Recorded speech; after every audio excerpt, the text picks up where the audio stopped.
বর্ডারের মধ্যে গুলি চলাচলের মধ্যে, রোহিঙ্গারা গুলি চলাচলের মধ্যে আমার মেয়ে বাহিরে খেলতেছে, সেখানে গুলি পড়ছে আমার মেয়ের গায়ে। ওকে আমি বাঁচাতে চাই, আপনারা ওকে বাঁচান। যখন আপনাদের সামনে আমরা হাত পারবো, কিন্তু আমাদের হাতটা কিন্তু ফিরিয়ে দিয়ে না ভাই। হাত পা দিয়ে বাতলে ভাই কোনো লজ্জার বিষয় হবে? সেটা তো নিজের জন্য মরে নেয় ভাই। চিকিৎসকরা আলহামদুলিল্লাহ ওনারা অনেক চেষ্টা করছেন। আমি জীবনে প্রথম দেখছি যে এতগুলো টিম, মানে ডাক্তারের টিম, মানে একই সাথে একটা রোগী চেষ্টা করে, মানে তারা আপ্রাণ চেষ্টা করে। আপ্রাণ চেষ্টা বলতে ওনারা মনে করেন ওনাদের মানে খাওয়া দাওয়া বাদ দিয়ে দিছে ওনারা এরকম। আলহামদুলিল্লাহ ওনারা চট্টগ্রামে এত সুন্দর করে চিকিৎসা আমি আজকে প্রথম দেখছি।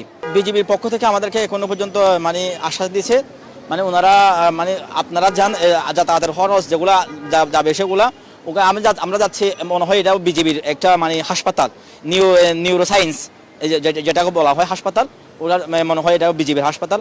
ওনার থেকে মানে ওরা ওখানে নাকি ওনাদের সদস্য লোক আছে, ওরা মানে আমাদেরকে সাহায্য করার আপ্রাণ চেষ্টা করেছেন।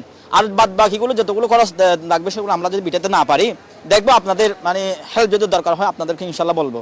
কারণ জনগণ যদি সরকারের যদি পকেটে টাকা ফুরিয়ে যায়, কিন্তু জনগণ তো কি টাকা পড়াবে না। আলহামদুলিল্লাহ জনগণের এমন সময় জনগণ কিন্তু দেশের পাশে ছিল, সামনে থাকবে আমি আশা করি। আমাদের যতটুকু সাধ্য আছে আমরা চেষ্টা করব। বিজেপির পক্ষ থেকে যাদের যতটুকু সাধ্য তারা চেষ্টা করবেন। যদি আমরা অভারক হই তখন আমরা জনগণের সাথে, জনগণের পাশে হাত পা দিয়ে বাতলে ভাই কোনো লজ্জার বিষয় হবে? সেটা তো নিজের জন্য মরে নেয় ভাই। নিজের জন্য মরছে ভাই, দেশের জন্য ভাই, নিজের জন্য মরে নাই। যখন আপনাদের সামনে আমরা হাত পারবো, কিন্তু আমাদের হাতটা কিন্তু ফিরিয়ে দিয়ে না ভাই। হাত যখন আপনাদের সামনে বাঁধবো, কিন্তু হাতটা ফিরিয়ে দেন না, কারণ সে নিজের জন্য মরে নাই, নিষ্পাপ। ও কিছু বোঝে না, ও কিছু বোঝে না। হঠাৎ করেও ওর মাথার গুলি, কিছু বোঝে না। যদি বুঝতো ও কোনোদিন এইরকম হবে, অবস্থা হবে, ও বুঝতো কোনোদিন পর্যন্ত ও ঘর থেকে বের হতো না। সেটাই ভাই আপনাদের আমি এটা একটা রিকোয়েস্ট রাখবেন যে আমাদের সামর্থ্য ফুরিয়ে গেলে আপনাদের সামনে আমরা কি করব, যদি জনগণের পাশে যদি গিয়ে যদি ধারে গিয়ে যদি কি করতে হয়, ছাঁদাও করতে হয়, সেটা করতে আমরা রাজি। কারণ নিজের জন্য নয়, আমাদের সন্তান তো বাঁচাতে হবে। এটা আমার মেয়ে, আমার ভাতিজি।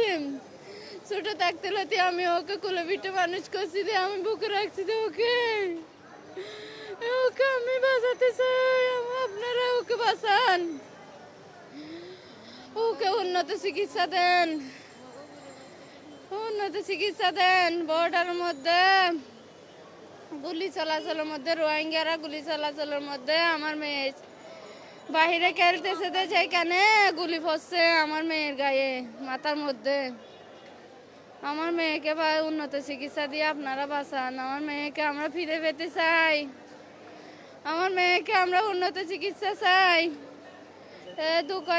দোকানের মধ্যে নাস্তার জন্য গেছে, তো নাস্তা নিয়ে ওরা দুই ভাই বোন, দুইজন ছোট, ওর থেকে একটু ছোট ভাই একটা, ও দুইজন চলে আসতেছে নাস্তা নিয়ে রাস্তার মধ্যে গুলি পড়ছে আমার মেয়ের গায়ে, আমার মেয়ের গায়ে গুলি পড়ছে।